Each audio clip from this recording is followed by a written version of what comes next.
အားလုံးပဲမင်္ဂလာပါteacher နှုတ်ရဖြစ်ပါတယ်အားလုံးပဲမင်္ဂလာပါ teacher နှုတ်ရဖြစ်ပါတယ်ဒီနေ့မှာတော့ဒီ essential grammar in use for elementary learners ဆိုရင်ဒီ grammar စာအုပ်ကောင်းတဲ့အုပ်ကနေပြီးတော့ဒါလေးလာသင်ကြားနေရတဲ့ဒီ English စာသင်ခန်းစာတွေကိုပြဝေပေးတဲ့အစီအစဉ်လေးကနေပြီးတော့ပြန်လည်ကြိုဆိုလိုက်ပါတယ်ဒီနေ့မှာတော့ဒီ unit 3မှာဟောဒီ present continuous အကြောင်းကိုလေ့လာရမှာဖြစ်ပါတယ်နော် present continuous ဆိုတာကဒီဘာလို့ခေါ်မလဲဆို present continuous ဆိုတာက present continuous ဆိုတာကဒါအကုန်လုံးသိကြတဲ့အတိုင်းဒါက past အမျိုးအစားတစ်ခုဖြစ်ပါတယ် past အမျိုးနော် past အမျိုးအစားတွေကတစ်ခုဖြစ်ပါတယ်ပေါ့နော် past အမျိုးအစားတစ်ခုဖြစ်ပါတယ်ဟုတ်ပြီအဲ့ဆိုရင် present continuous tense ဆိုတာဘာလဲဒီအခါကျတော့ present continuous tense လို့ပြောလိုက်ပြီဆိုရင်တို့တွေကဘာလဲပြင်ဘာတွေကိုလေ့လာရမလဲဆိုတာကိုဆက်ပြီးတော့ကြည့်ကြမယ်နော်ဟုတ်ပြီ present continuous tense ဆိုတာကကြာတော့နော်ဘယ်လိုအမျိုးအစား tense တွေကိုခေါ်လဲဆိုတော့ actions တွေနော် actions တွေ happening ဒါရရှင်းပြပေးပါမယ်actions happen happening at the moment of speaking ပြည်ရတူတွေလည်းပြည်တော့ပါပြီမတည်သေးတဲ့လူတွေအတွက်ကိုအထူးကရည်ရွယ်ပြီးတော့တင်စားပေးရဖြစ်ပါတယ် at the moment of speaking စကားပြောနေတဲ့အချိန်မှာဖြစ်ပေါ်နေတဲ့ action တွေနောက်တစ်ခုက actions that happen နော်ဖြစ်ပေါ်တဲ့ actions happening for a short period နော်ဒီအချိန်ကာလအတိုလေးအတွင်းမှာဖြစ်ပွားနိုင်တဲ့ဖြစ်ပွားတဲ့ actions တွေကိုခေါ်ရဲနောက်တစ်ခုကကြတော့ actions တွေ already actions ဒီဟာတွေကကွာ actions တွေနော်actions တွေဘယ်လိုလဲဆိုတော့ actions ဆိုတာ decisions လို့ပြောလိုက်မယ်နော်decisions that already decided နော် made လို့လည်းသုံးလိုက်မယ်နော်ဘယ်လိုဟာမျိုးတွေမှာဒီ present continuous tense ကိုသုံးလဲဆိုရင်ဟောဒီအခြေအနေ၃မျိုးမှာသုံးပါတယ်နော်ဟောဒီအခြေအနေ၃မျိုးမှာသုံးပါတယ်ဘာတွေလဲဆိုတော့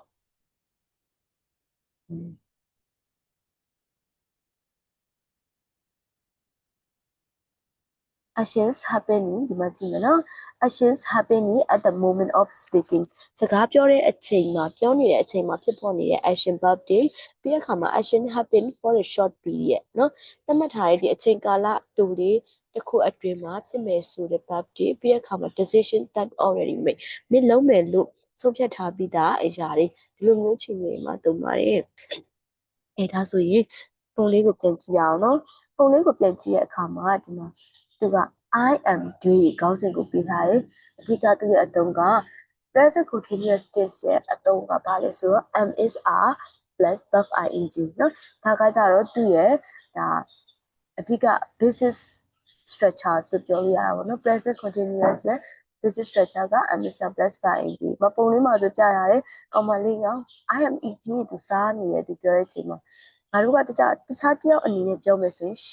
she's eating သူမစားနေတယ် she isn't eating သူမမစားနေဘူးဒီမှာဆိုရင်လူကြီးကထီးလေးဆောင်ပြီးတော့မိုးရေထဲမှာသွားနေတယ်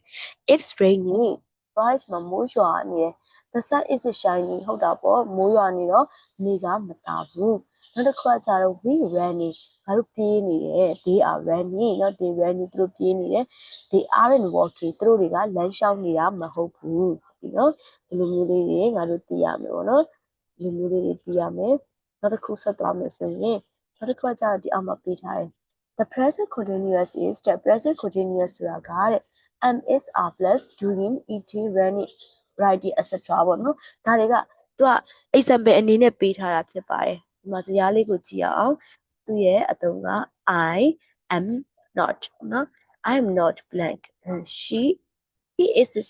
is not blank she is not ဒီမှာဆို ing it is not ing ပုံစံ we are not ing you are not ing they are not ing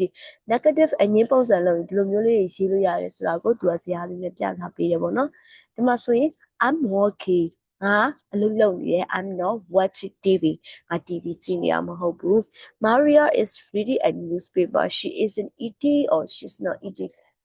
Maria ကသတင်းစာတစ်စောင်ဖတ်နေတယ်သူမအစားနေရမဟုတ်ဘူး The bus is coming bus ကလာနေပြီ we are having dinner ငါတို့တွေညစာစားနေကြတယ် you not listening to me ငါပြောတာကိုနားထောင်မနေဘူးနားမထောင်နေဘူး the children are doing their homework ကလေးတွေကသူတို့ရဲ့အိမ်စာတွေကိုသူတို့လုပ်နေကြတယ်နော်ဒီလိုမျိုးလေးနောက်တစ်ခုဆက်ကြည့်မယ်နော်နောက်တစ်ခုကကြတော့ဗာလဲဆိုတော့ဒီမှာလည်းပေးထားတယ် MSR plus ကအင်ဂျီဆိုတဲ့အဓိပ္ပာယ်က something is happening now အဲ့ဒီတစုံတစ်ခုကဖြစ်ပေါ်နေတယ်အခုဖြစ်ပေါ်နေတယ်ဆိုတော့ပြောထားတယ် I'm working ဆိုတာအလုပ်လုပ်ငါအလုပ်လုပ်နေတယ်သူပြောတဲ့အချိန်မှာသူကအလုပ်လုပ်နေတယ် actions happening at the moment of speaking ပါပဲနော် she's wearing a hat ဒီမှာအုတ်ထုပ်တစ်လုံးဝတ်ဆင်ထားတယ် they are playing football သူတို့တွေဘောလုံးကစားနေကြတယ် I'm not watching TV ငါ TV ကြည့်နေရမဟုတ်ဘူးနောက်တစ်ခါကျတော့ဒီမှာဆိုရင်ပေးထားတယ်ဒီပုံလေးနဲ့ပြထားတယ်အတိတ်မှာဖြစ်ခဲ့တာလည်းမဟုတ်ဘူး present continuous tense ဆိုတာကနောက်လက်ရှိမှာဖြစ်နေတဲ့ဟာ future မှာဖြစ်နေတာလည်းမဟုတ်ဘူးဆိုတော့သိရမယ်ပေါ့နော်ဒီမှာဆိုရင်သူက example sentence လေးတွေပေးထားတယ် please be quiet တိတိလေးပေးပါကျေးဇူးပြုတိတိလေးပေးပါ I'm okay ငါအလုပ်လုပ်နေတယ်ငါပြောတဲ့အချိန်မှာသူကအလုပ်လုပ်နေလို့တိတိလေးနေပေးပါလို့ပြောတာပေါ့နော်နောက်တစ်ခါကျ look there is Sarish she's wearing a brown coat 哦ကြည့်ဟိုမှာ Sarish ပဲသူကကုန်းကြီးအငွေ့ထဲဝတ်ထားတယ် The weather is nice it's not rainy ရာသီဥတုကကောင်းတယ်မိုးမရွာနေဘူး Where are the children ကလေးတွေဘယ်မှာလဲ They are playing in the park ပန်းခြံထဲမှာကစားနေကြတယ်နော်ဒါဖုန်းပြောတာပေါ့နော် We are having dinner now ငါတို့အခုညစာစားနေတာ Can I call you later အမေနောက်မှပြန်ခေါ်လိုက်လို့ရမလားဒီလိုမျိုးလေးတွေ You can turn off the television I'm not watching it မင်းtelevision ကိုဒီ TV ကိုပိတ်လိုက်လို့ရတယ်ငါမကြည့်နေဘူးဒီလိုမျိုးလေးတွေသုံးပါတယ်နောက်စာမျက်နှာလေးတစ်ခုသွားမယ်ဒါကတော့ exercise စာမျက်နှာပါအကုန်လုံးကြည့်ကြပြီးတဲ့အတိုင်းဒီမှာဆိုရင် what are number 3စာပေါ်မှာပေးထားတယ် what are these people doing ဒီလူတွေကဒီမှာပုံမှာပြထားတဲ့လူတွေကဘာလုပ်နေကြလဲ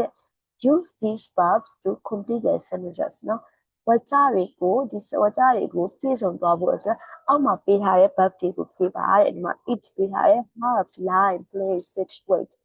eat ဆိုတာကစားရယ် have ဆိုတာရှိရပိုင်ဆိုင်မှုကိုပြတာ lie ဆိုတာလိမ်ညာတာ play ဆိုတာကကစားတာ sit ဆိုတာကထိုင်တာ wait ဆိုတာကစောင့်ဆိုင်တာနော် number 1မှာဆိုရင်ပုံလေးက she's eating an apple number 2သူကဘာလုပ်နေလဲဒီလူကြီးကHe is now waiting for the bus. Bus ကတည်းကစောင့်နေတယ်။အဲ့လိုပဲ number 6ကိုဆက်ဖြည့်ရမယ်နော်။ပြီးရင် 3.2 ဆက်သွားမယ်။ 3.2မှာကျတော့လေ complete the sentences ဝါကြတွေကိုဖြည့်ပါ use these verbs အောက်မှာပေးထားတဲ့ verb တွေကိုသုံးပြီးတော့ဝါကြတွေကိုဖြည့်ပါတဲ့ verb တွေကဘာတွေပေးထားလဲဆိုရင်ဒီမှာပေးထားတာဆိုရင် build ပေးထားတဲ့ cook go have stand stay swim walk ဆိုပြီးဒီ verb တွေပေးထားတယ်ဒီ verb တွေကိုအောက်မှာပေးထားရဲ့ဝါကြတွေမှာပြင်အောင်ဖြည့်ရမယ်ပေါ့နော်ပြီးရင် 3.3 သွားမယ်ပေါ့နော်3.3ရကြတော့ look at the picture ပုံကိုကြည့်ပါ write sentences about Jane ဒီပုံထဲမှာရှိနေတဲ့ကောင်မလေးကဒါ Jane ပေါ့နော်ကောင်လေးလားကောင်မလေးလား Jane ဖြစ်တယ် use တဲ့အသုံးပြုပါတဲ့ she's ing or she isn't ing ဒီမှာ verb လေးတွေပေးထားတယ်ပထမဆုံးဆိုရင် have dinner တကယ်တော့ Jane က dinner စားနေတာမဟုတ်ဘူး TV ကြည့်နေတာအဲ့ဆိုတော့ငါတို့ကအငင်းပြောပေးရမယ် Jane isn't having dinner number 2 က watch TV she's watching TV number 3က six on the floor ဒီလိုလေးတွေဖြည့်ပြရပါမယ်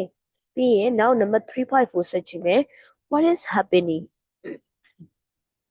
what is happening now နဲ့အခုဘာတွေဖြစ်နေရလဲဆိုတာကိုsentence လေးကြည့်ပြရမယ် write true sentences I wash my hair လို့ပြထားတယ်အဲ့ဒါကိုငါတို့က present continuous tense နဲ့ရေးမယ်ဆိုရင်